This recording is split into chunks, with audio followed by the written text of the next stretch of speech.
Cá beta, Beta splendens là giống cá kiểng có hình dạng giống cá Thalia nhưng màu sắc phối trộn rực rỡ hơn nhiều. Phong trào chơi cá beta hay còn được biết đến với các tên gọi khác như cá xiêm, cá chọi đã có từ rất xa xưa.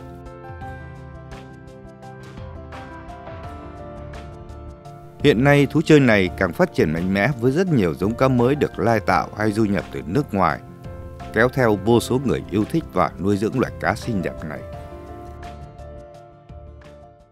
Tuổi thơ những thế hệ 7X, 8X ai chẳng từng một lần nuôi cá chọi, cá đá hay cùng đám bạn trụm đầu reo hò quanh chiếc lọ thủy tinh để xem một trận thơ hùng thực sự.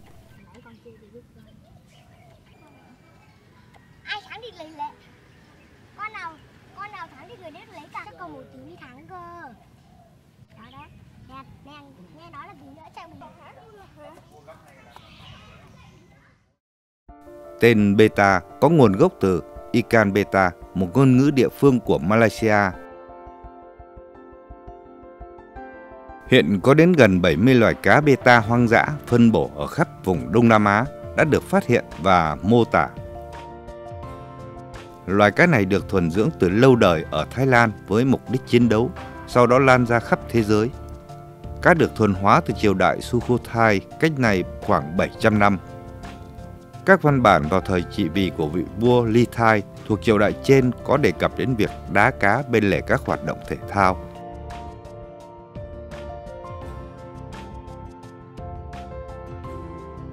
Có lẽ vì vậy mà nó được biết đến với cái tên là cá xiêm. Màu sắc, hình dạng và kỹ năng của cá beta hiện nay khác xa so với cá hoang dã. Cá thuần dưỡng đã du nhập vào nước ta từ cả trăm năm nay. Nếu các bạn đọc bài Thú chơi cá Thalia của cụ Vương Hồng Sển thì sẽ thấy loài cá này đã xuất hiện ở nước ta từ hồi đầu thế kỷ 20. Ngày nay, cá đá đã lan rộng và trở nên phổ biến ở hầu hết các quốc gia Đông Nam Á và cả các nước Âu, Mỹ, nhất là trong cộng đồng có người châu Á sinh sống. Cá beta trưởng thành dài khoảng 6 đến 8 cm. Gần đây người ta còn lai tạo được những giống cá beta khổng lồ, Giant beta, dài trên 8 cm. Đây là loài cá cảnh có màu sắc sặc sỡ với bộ vây chảy dài tuyệt đẹp, trong khi màu sắc tự nhiên của cá beta hoang dã chỉ là màu xanh lá cây tối và màu nâu với bộ vây tương đối ngắn.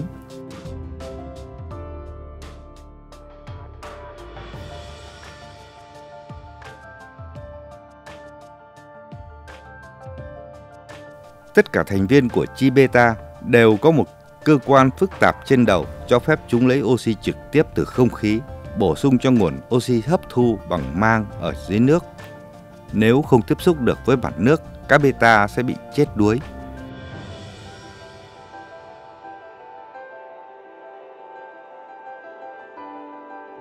Cá beta là loài ăn thịt, cấu tạo miệng của chúng hơi hếch lên và rất phù hợp với việc kiếm ăn trên bề mặt.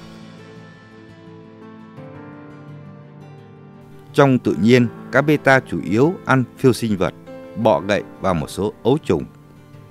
Nếu nguồn thức ăn dồi dào, cá beta sẽ sống lâu hơn, màu sắc sặc sỡ hơn, các vây bị rách sẽ nhanh chóng liền lại.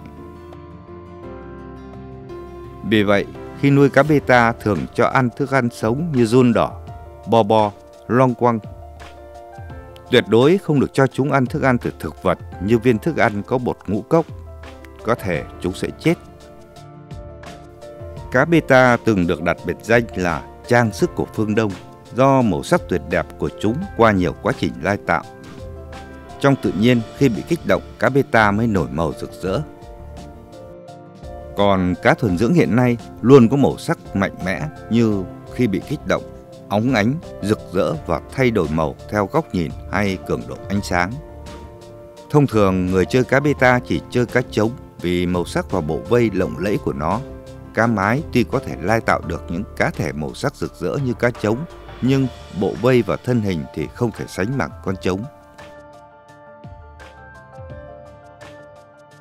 Khi muốn tuyên chiến hay đe dọa một cá thể khác, cá beta thường bảnh hai mang ra, có nơi gọi là sồ. Màu mang đỏ thẫm làm cho chúng trông thật ngầu, khiến cho đối phương thêm phần sợ hãi. Lúc đó, trông nó thật uy nghi và dữ tợn. Kèm theo đó là hành vi căng vây và nghiêng người về phía đối phương. Màu sắc có thể chuyển sang đen sậm ở phần đầu, bộ vây trở nên rực rỡ và lấp lánh. Cá beta thường tự đặt cho mình một lãnh thổ riêng, ví dụ như một bụi cây thủy sinh hay một hốc đá nhỏ. Đôi khi, sự sở hữu lãnh thổ ở mức rất cao, nó sẵn sàng đánh trả mọi kẻ xâm phạm. Thông thường, cá beta trống hung hãn hơn cá mái. Cá mái thỉnh thoảng cũng phùng mang và thường không biểu hiện mãnh liệt như cá trống. Thỉnh thoảng, hai con cá mái cũng đánh nhau, nhưng thường thì chúng chỉ hăm dọa chứ không xông vào chiến đấu như cá trống.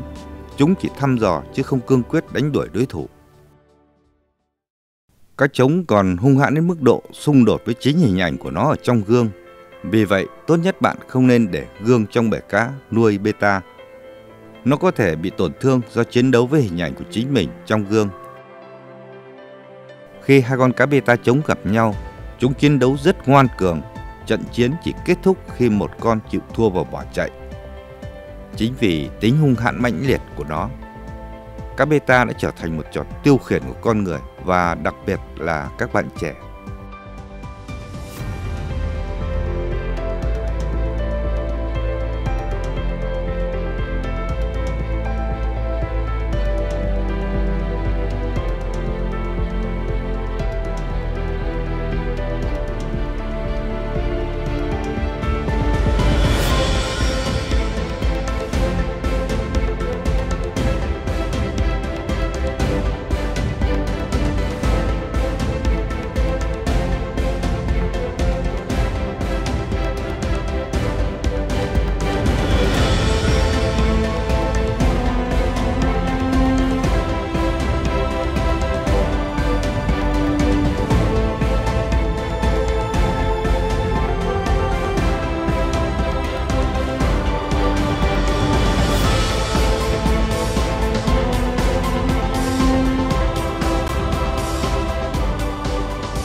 Rất nhiều người đam mê thú chơi cá beta đều đã từng mong muốn chính mình lai tạo ra những chú cá beta tuyệt đẹp.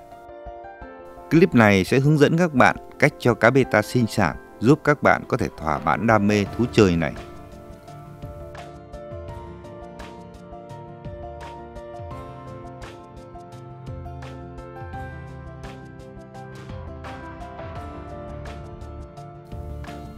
Xưa nay, các cụ vẫn nói chó giống cha, gà giống mẹ. Nói vậy để thấy con giống đóng vai trò quyết định về tương lai của bầy cá sau này. Vì thế, muốn có bầy cá hay thì đầu tiên phải chọn con giống cho tốt. Bạn muốn bầy cá con trông thế nào? Bạn lai tạo dựa trên màu sắc, vây hoặc cả hai?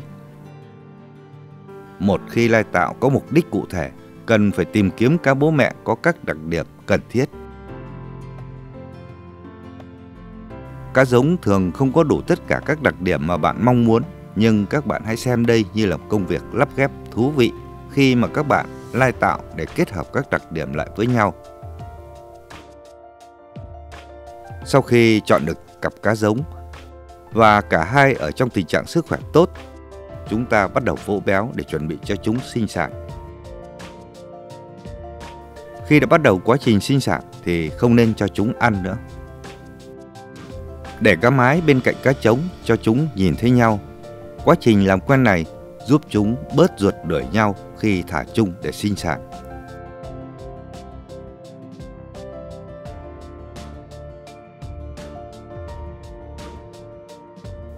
Tất cả các chú cá trống beta khỏe mạnh theo bản năng đều có tập tính nhả bọt. Chúng nhả bọt tạo thành những tổ bọt. Những tổ bọt này giúp chúng trong quá trình sinh sản. Một tổ bọt là một tập hợp của những quả bong bóng đặc biệt.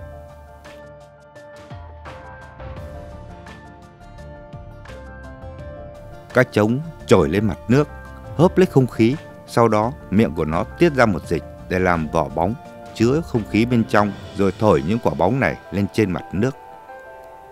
Vai trò của những dịch này rất quan trọng, nó khiến quả bóng khí khó vỡ hơn. giúp kết dính các quả bóng lại với nhau và giữ cho nhiệt độ bên trong ổn định hơn. Khi thấy con trống làm được tổ bọt kha khá, chúng ta thả lên mặt nước chỗ tổ bọt 1 hay 2 chiếc lá giúp để tổ bọt có chỗ bám chắc hơn. Đồng thời, chiếc lá cũng giúp cho trứng sau này không phải tiếp xúc trực tiếp với ánh sáng. Các bạn nên chọn những loại lá có thể tươi lâu trong nước. Quan sát, nếu thấy cá trống đã nhả đầy bọt bên dưới mặt lá và xung quanh thì thả cá mái vào. Cả hai sẽ bắt đầu phùng mang, dương vây và thường là con mái sẽ bị con trống rượt khắp hồ. Bị mổ vài phát thì cũng là điều rất bình thường.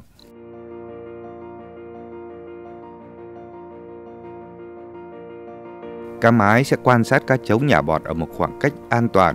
Khi cá trống đã sẵn sàng, nó sẽ nằm ngay dưới tổ bọt và hiếm khi đuổi theo cá mái nữa.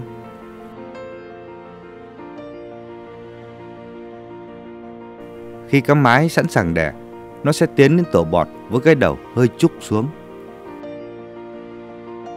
Chúng bắt đầu thúc vào hông nhau. Ngay sau đó, cá trống bắt đầu quấn lấy cá mái.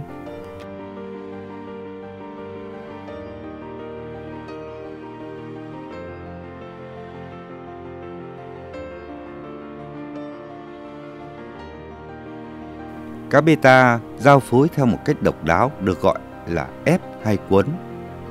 Khi giao phối, con trống quấn quanh con mái, ép chặt lại. Trứng bị ép ra từ bụng cá mái. Ngay lập tức, cá trống phóng tinh để thụ tinh cho trứng.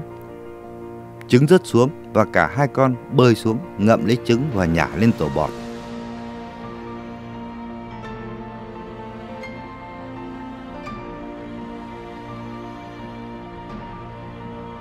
Quá trình này cứ lặp đi lặp lại và thường thì mỗi lần đẻ diễn ra trong khoảng 2 đến 3 giờ đồng hồ.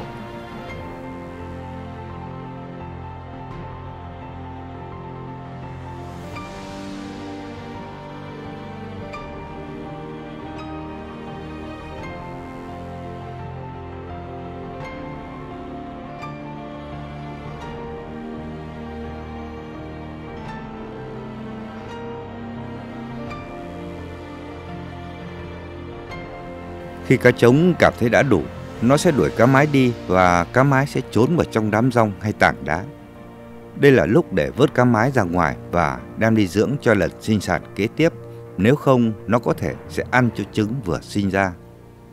Chỉ con trống mới có nhiệm vụ trông coi và chăm sóc trứng. Nếu có quả trứng nào rơi ra ngoài do bọt khí vỡ, nó sẽ cẩn thận nhặt lại và cho vào một bọt khí khác. Lúc này, bạn nên chuẩn bị chùm cỏ để khi các con nở ra sẽ có để ăn ngay. Thông thường ở nhiệt độ 26 đến 30 độ C thì sau 2 hoặc 3 ngày trứng được thụ tinh trong tổ bọt sẽ bắt đầu nở. Sau khi nở, các con có thể dễ dàng được nhìn thấy bằng cách quan sát bên dưới tổ bọt. Khi mới nở, chúng có màu trắng đục và vẫn sống trong tổ bọt vì lúc này các con vẫn mang noãn hoàng và các vây bơi chưa phát triển đầy đủ.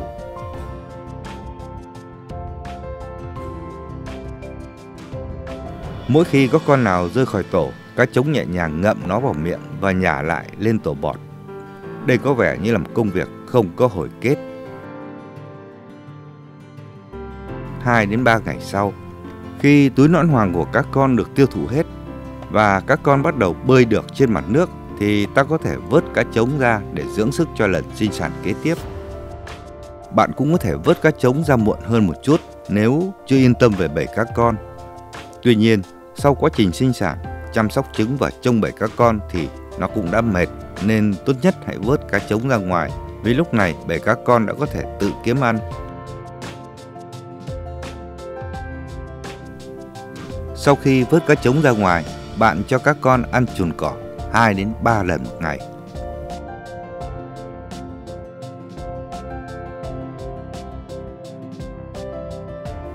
Sau khoảng 1 tuần, bạn nên cẩn thận hút các chất bẩn trong hồ bằng ống hút có đầu cột vải thưa để tránh hút phải cá con. Sau đó châm thêm nước sạch vào hồ. Khi các con được 2 tuần tuổi, lúc này chúng đã lớn bằng cỡ que tăm thì bắt đầu cho chúng ăn bo bo.